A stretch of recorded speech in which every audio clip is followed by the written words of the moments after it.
Davi foi ungido rei, mas ele não saiu de lá e foi direto para o palácio. Ele teve que passar por um processo. Porém, trazendo aqui para nós hoje, muitas vezes nós não queremos passar por esse processo. Se o pastor chega aqui e diz assim: eu decreto que você vai ser um empresário, vai arriscar alguns aqui pegar o cartão de crédito e sair gastando. Já sou empresário, o pastor falou. Se Deus ganhar dinheiro ainda, eu não falo um negócio desse. Mas Davi esperou o seu processo, ele passou pelo processo. E em um desses processos que Davi passou, eu achei muito interessante a confiança que Davi tinha em Deus. Vamos lá em 1 Samuel 17, 45 e 46, por favor.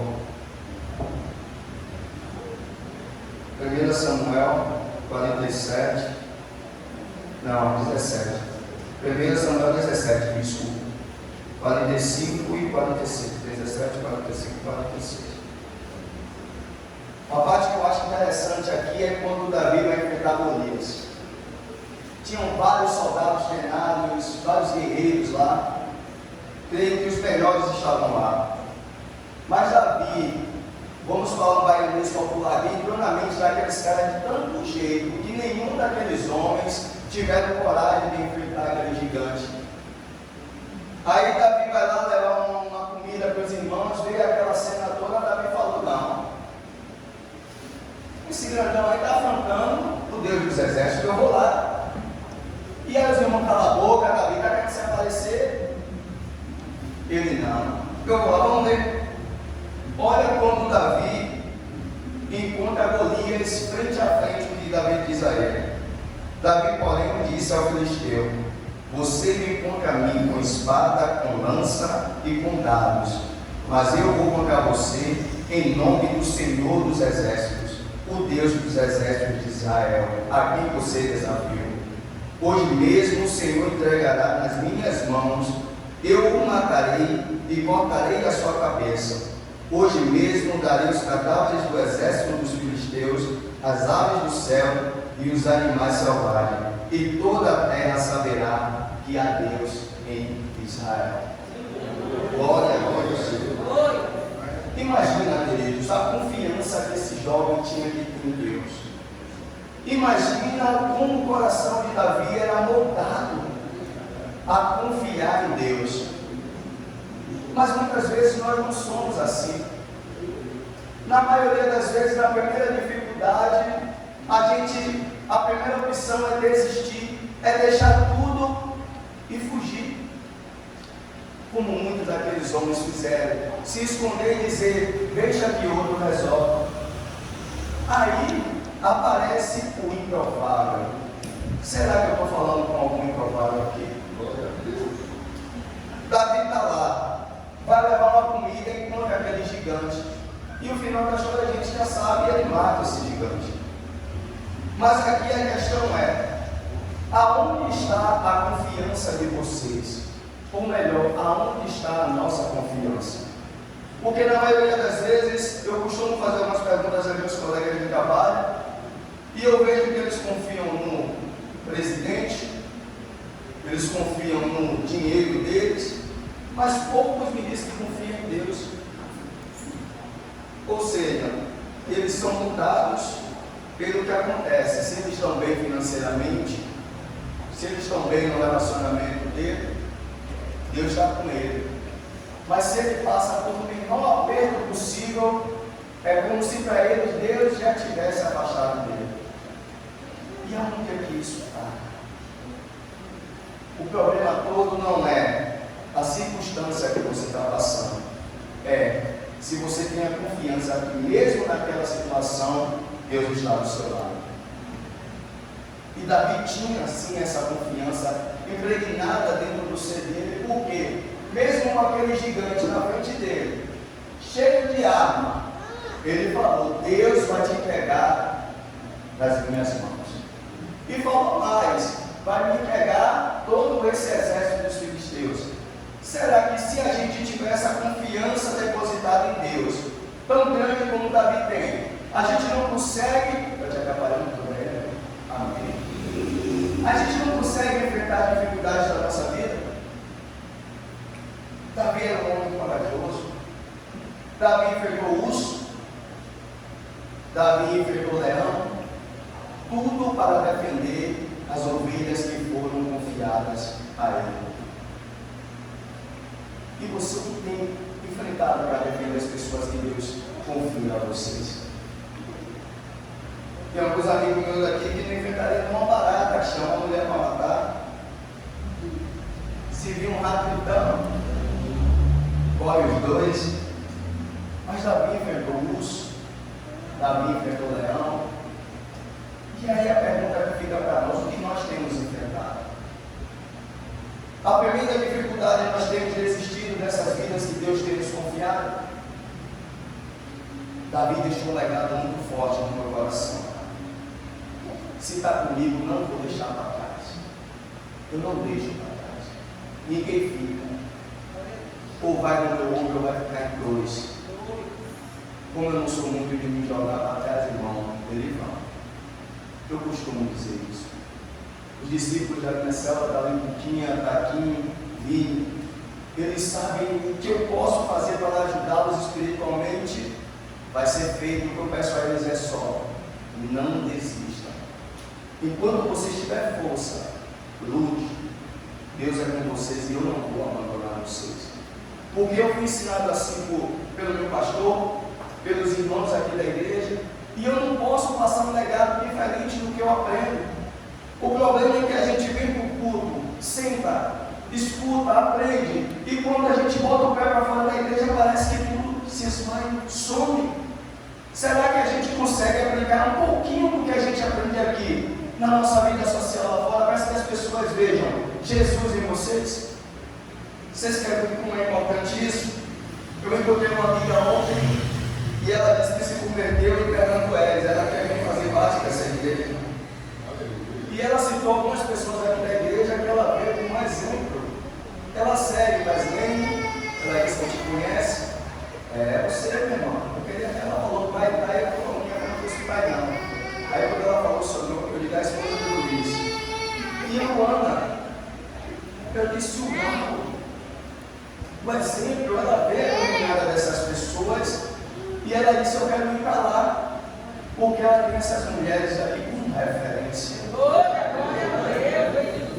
Querendo ou não, eu não estou dizendo aqui que Brasilene faz isso para querer se fazer, não. Ela vive a vida dela normalmente, só que as pessoas nos olham. E isso é complicado para nós. Porque um deslize que a gente dá, a gente pode derrubar um pequenininho. E punição vem. Deus não brinca. Está escrito, se cumpre. Amém? Amém. E como eu ia dizendo, queridos, a nossa vida social tem que refletir Jesus. É muito difícil isso, e aqui não é um cara perfeito, porque tem muita coisa a melhorar, eu digo isso que é. Eu já falei que eu tenho que parar de jogar futebol, porque é um dos momentos na minha vida que eu fico maluco. Esses dias eu na catanga se estranhou, eu não consegui dormir, eu liguei para uma vez, sair da catanga Vinícius aí, dava tamanho, cara. Esse menino é como? 1h pouca da manhã, não foi, cara? Ô, mano, me desculpa. Aí eu, o que eu gosto de abusar, mas não é abusinando, eu não aguento. Mas vai acontecer deslizes. A gente está falando do ser humano, eu sou ser humano que nem qualquer um de vocês. Davi cometeu erros, aliás, a gente vai ver. Eu cometo erro, você vai cometer erro. O problema é o que é que você faz depois que você comete o erro. Você está se vangloriando desse erro que você cometeu, ou você tem a humildade, a decência de pedir desculpa e pedir perdão para aquela pessoa que você ofendeu. E o principal de tudo é lutar para não estar fazendo a mesma coisa toda hora. E Davi tinha esse coração, por isso o legado de Davi era o homem segundo o coração de Deus. Um homem mudável, um homem que tinha sua vida de volta a Deus, ainda que ele errasse, mas ele ia, orava, se arrependia e pedia perdão a Deus. Amém? Estão conseguindo acompanhar, gente? Amém. Glória a Deus. Agora estamos lá, não me conhecemos essas palavras. Tem com o meu caderno mesmo. Amém. Outro ponto importante aqui: Davi não lançou fora os que Deus confiou a ele. Aqui a gente está falando sobre a caverna de Adulão. Depois que Davi mata Golias, Davi fica famoso, ele vai para outras batalhas, vence, e aí levanta uma coisa chamada inveja. E aí Saul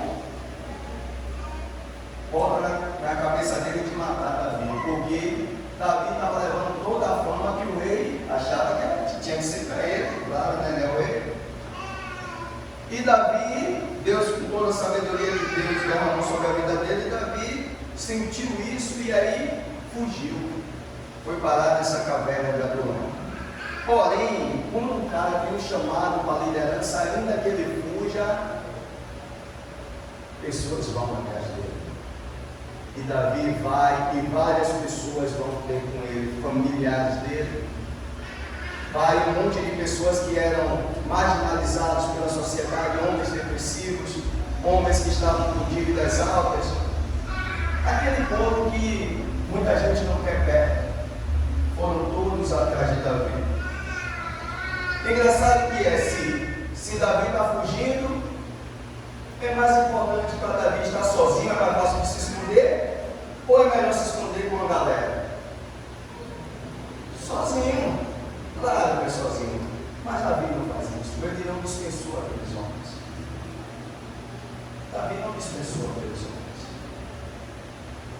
Porém, Davi transmite o seu caráter para aqueles homens todos. E aqueles homens que eram depressivos, endividados, homens que a sociedade queria distantes, se transformam em valentes de Davi, guerreiros, homens que eram temidos, que lutavam muito bem, venciam guerras, e onde Davi estava, eles estavam com Davi. Entenda bem o que é que eu quero trazer para vocês. Independente da pessoa que Deus apresente a vocês, que chegue até vocês, não lance fora. Ainda que aos olhos humanos, essas pessoas tenham o maior número de problemas possíveis e que vocês não consigam ver solução para aquilo, vocês não resolvem o problema de ninguém, inclusive os seus. Ora e deixa que Deus chamar. O problema é que hoje a gente está numa agonia tão grande dentro do nosso ser que a gente quer resolver o nosso problema e o problema do mundo. Isso acaba gerando enfado.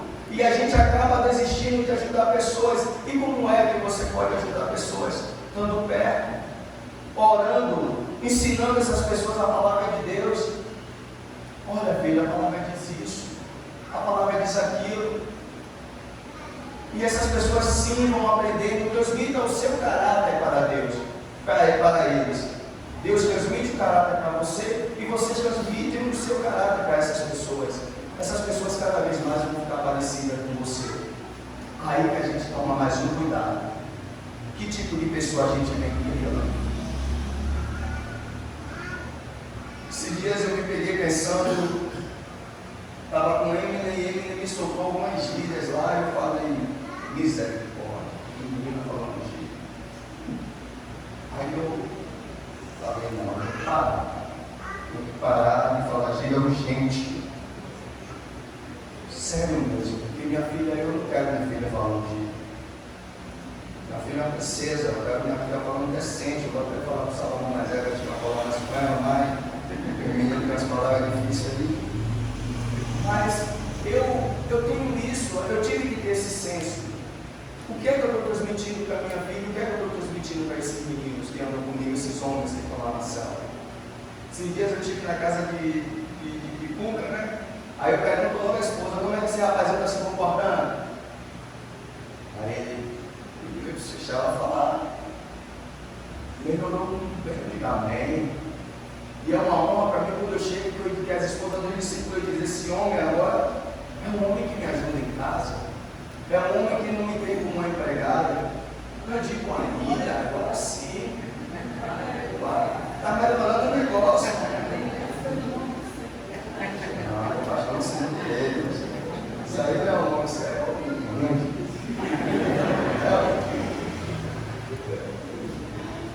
ensinou direito, cara.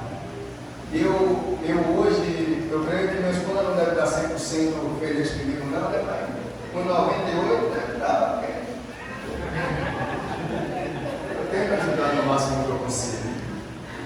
Aí vem com negócio assim, né, com mulher. Você bota aqui, mas ela teria cá, aí você bota cá, mas tu podia deixar ela ver, né? Mas glória a Deus, eu amo, eu a amo. Entendi.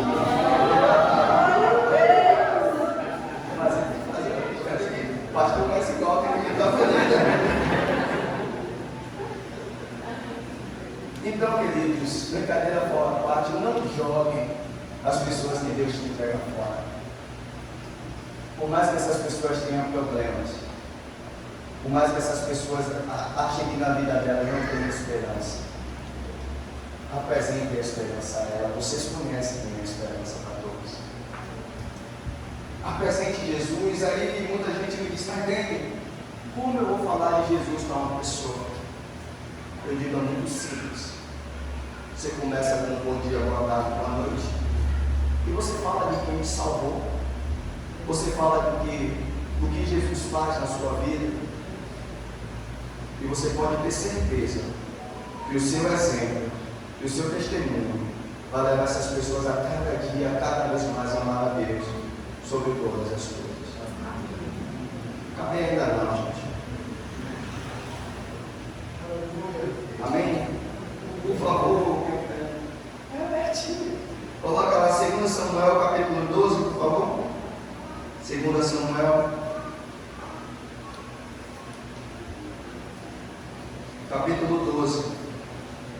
O homem segundo o coração de Deus, mas Davi cometeu um erro muito grande. Não, vários, porque um pecado chama o outro. Agora a gente vai trabalhar um pouquinho sobre os nossos erros. Davi estava passeando no terraço sua casa, e ele vê uma mulher se banhando, e Davi tem o desejo no coração de se deitar com aquela mulher.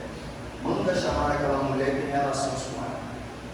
Só que ela era uma mulher casada. Aí Davi comete um adultério. Davi manda chamar o marido dessa mulher para que ele se deitasse com a própria esposa, para achar que a mulher estava grávida dele. Só que o cara era tão fiel a Davi que ele fala: não, meu Senhor está lá lutando e eu vou aqui me deitar com a minha mulher? Não, ficou deitado na porta do palácio. Davi não teve outra escolha a não ser mandar esse homem para frente de guerra para morrer. E uma das piores covardias que eu falando eu achei foi Davi mandar a carta pelo próprio Urias, para que colocasse ele para ser morto. E ele não abriu a carta. Incrível, que coração, que homem fiel. Que homem fiel. E Urias vai e morre. E Davi continua vivendo como se nada tivesse acontecido. Mas Deus não estava contente com o erro de Davi. Como Ele não fica contente com nenhum dos nossos erros, ainda que estejam escondidos. Uma hora, essa treva vai se dissipar e a luz vai brilhar e o seu erro vai ficar. É melhor se arrepender. Vamos lá? 2 Samuel capítulo 12. E o Senhor enviou a Davi o profeta Natã. Ao chegar, ele disse a Davi: 2 homens viviam numa cidade. Um era rico e o outro era pobre. O pobre possuía muitas ovelhas e bois. Porém o pobre nada tinha, senão a cordeirinha que havia comprado. E ele a criou, e ela cresceu com ele e os seus filhos. Ela comia junto dele, bebia do seu copo e até dormia em seus braços. Era como uma filha para ele. Certo dia um viajante chegou à casa do rico, e este não quis pegar uma das suas próprias ovelhas ou de seus bois para preparar-lhe uma refeição. Em vez disso, preparou para o visitante a cordeira que pertencia ao pobre. Então Davi encheu-se de ira contra o homem e disse a Natã: juro pelo nome do Senhor que o homem que fez isso merece a morte. Deverá pagar 4 vezes mais o preço da cordeira, porquanto agiu sem misericórdia. O profeta olha para Davi e diz: você é esse homem, disse Natã. E continuou: assim diz o Senhor, o Deus de Israel: eu ungi rei de Israel e o livrei das mãos de Saul. Amém, até então. Entenda uma coisa: Davi cometeu um pecado, não vários, que um pecado foi chamando o outro. Adultério, clamou a morte, mentiu. Só que Davi continuou vivendo a vida dele como se nada tinha acontecido.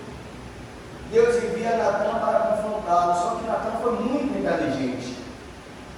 Talvez se Natã chegasse confrontando Davi, dizendo: você pegou, Davi mandasse matar ele. Então Davi vai contando a história, fazendo com que Davi olhasse o pecado dele com a ótica de outra pessoa. E aí Davi vai e é juiz. Esse homem merece a morte. Só que Davi não imaginava que ele mesmo estava se condenando. E muitas vezes nós somos assim. Nós julgamos o pecado do irmão, nós apontamos o dedo do pecado do irmão, mas nós não temos a coragem de olhar para dentro de nós e ver o tanto de erro que nós temos. E nós acabamos matando, irmãos. Ao invés de trazer essas pessoas para perto de Deus, nós acabamos afastando. Isso não é igreja, isso não é um prazer, isso é um vento que a gente solta e vai jogando as coisas para longe. Esses dias eu me peguei pensando o que é a vida. O que é a vida? A gente luta para ter tanta coisa, a gente é tão egoísta. Muitas vezes o que é que a gente pensa? Para a gente se sentir melhor de um erro nosso. A gente começa a apontar o erro de outras pessoas para se sentir melhor. O ego da gente hoje está muito inflado. E a gente tem que parar e refletir um pouco. Será que apontar o erro do outro para se sentir melhor está te levando ao céu ou ao inferno? Será que nesse tribunal você está como réu ou como juiz? Essa é a questão que fica para cada um de nós. Réu ou juiz? Davi se colocou no papel de juiz e condenou a si mesmo. E nós o que estamos fazendo? Estamos espalhando o pecado do nosso irmão dos 4 cantos? Ou estamos orando pela vida dele? Estamos tendo misericórdia dessas pessoas? Ou então a gente pega e diz: ah, ele pecou, ele se vire. Eu lembro daquela mulher que Jesus trouxeram até Jesus, ela foi pegando o adultério, Jesus olha e diz: aquele dentre vós que não tem pecado, atira a primeira pedra. E eu entendo da seguinte maneira: Jesus não disse que aquela mulher não merecia ser apedrejada. Jesus só disse: no meio de vocês tem mais gente aí merecendo também. E a palavra diz que do mais velho ao mais novo foi saiu. É muito fácil apontar o erro do outro, é muito fácil julgar o pecado do outro, mas o problema é que a gente não tem olhado para dentro de nós. Tanta podridão, tanta miséria, tanta coisa ruim, impregnada, tanto orgulho, tanto ódio.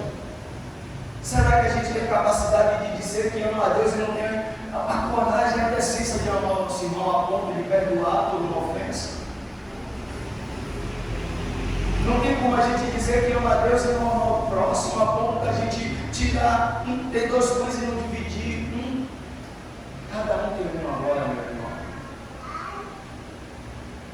Eu não vejo, queridos, honestamente, a igreja ser diferente do que tudo que nós temos, nós compartilhamos. Davi falhou. E o pecado de Davi teve inúmeras consequências na vida dele. Inúmeras consequências.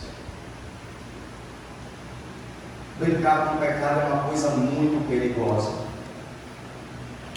Por causa desse deslize de Davi, ele trouxe uma maldição terrível para a família dele. Os filhos de Davi matou o outro, o irmão foi estuprado. A criança que nasceu desse adultério morreu. Todo pecado gera consequências.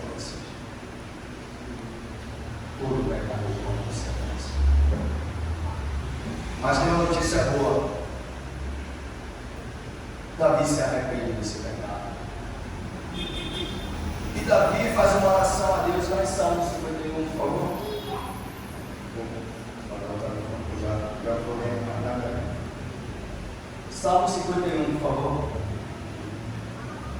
Pode ir passando aí, que eu não vou ler para ninguém. Mas Salmo 51, Davi faz uma oração muito verdadeira a Deus. Davi não dá desculpa ao pecado que cometeu. Davi implora a misericórdia de Deus sobre a vida dele. Davi não chega dizendo: ah, Deus, eu caí porque ela estava nua, eu passei, vi e quis. O erro foi dela, não. Ele diz: Deus, eu pequei contra ti, somente contra ti pequei. Ele pede para Deus sondar dentro dele e ver de tudo de ruim que tinha dentro dele e que tiver arrancasse. Será que a gente tem coragem de orar dessa forma? Será que a gente tem coragem para Deus pedir para que Deus olhe dentro de nós e arranque tudo aquilo que não serve? Ou a nossa oração está sendo que nem esses caras como é coach que vocês chamam de negócio? É coach? É essa parada que Salomão falou? Bota lá no YouTube, esses caras falam de um jeito, aí chega aqui na igreja, está orando igual, imitando a oração dos outros. Cara, você não tem palavras para dizer a Deus. Deus quer ouvir a tua voz, Deus quer ouvir o que sai de dentro do seu coração. Para com essas imitações baratas. Ore a Deus com a sua voz, com o seu coração. Peça a Deus para sondar de dentro do teu ser. É isso que Deus quer, intimidade conosco, queridos. Não ficar olhando essas ministrações muitas vezes só dizendo que vai receber. A única coisa que eu vejo Jesus prometendo a gente é perseguição, renúncia. Para os discípulos dele é isso que tem. As raposas têm seus covis, eu não tenho nem o que reclinar minha cabeça. Me mostra a bênção. Quem eu vi oferecendo o mundo todo lá foi Satanás, gente. Para com esse negócio que Deus é o gênio da lâmpada, pedia aqui, fregou, saiu. Não. Para. Isso é evangelho de brincadeira, queridos. Esse evangelho está matando mais crente do que o Estado Islâmico. Para. Palhaçada. Evangelho é guerra, renúncia. Se a gente não decidir parar de brincar de ser crente, a gente não vai avançar para lugar nenhum. Vai ficar aqui o pastor se esguelando, os líderes se esguelando e mais crentes saindo da igreja como se nada tivesse acontecendo, porque não tem uma verdadeira transformação. Não é simplesmente levantar a mão e dizer: eu aceito Jesus. É aceitar tudo aquilo que tem no processo. É dor, é luta, é choro, é pranto, é guerra, queridos. Senão vai ser o tempo todo a gente aqui ministrando para quem tiver, ficar sentado no banco da igreja sem evoluir para lugar nenhum. Vamos parar com isso, por favor. Amém?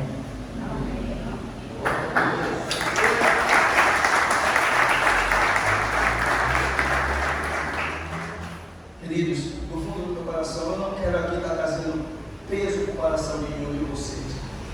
Mas eu não consigo vir aqui e ministrar algo que Deus não tem colocado no meu coração. Cada palavra que eu ministro para vocês, minha esposa, é testemunho. É o que dia a dia eu tenho que viver. Tudo. Essa cobrança que eu tenho comigo mesmo, o Kim, que é o que está mais perto de mim, John, Israel, os meninos, eles veem que eu tenho o máximo. Pregar a palavra de Deus a tempo e fora de tempo. Que eu não sei quanto tempo eu vou ter aqui na terra. Hoje eu estou aqui com vocês, amanhã eu já não sei. Tem uma amiga que na sexta-feira ela faleceu. Menina da minha idade, estudou comigo, uma muita amiga minha, era do esposo, lá em São Francisco, e ela faleceu, estava se arrumando para sair, falou, partiu. Quando meu irmão me manda mensagem, eu disse: Deus, o que está acontecendo? Ela tinha acabado de ser promovida, estava numa felicidade terrível. Mas ela não está podendo gozar de nada do que ela construiu, veículo, casa, casamento.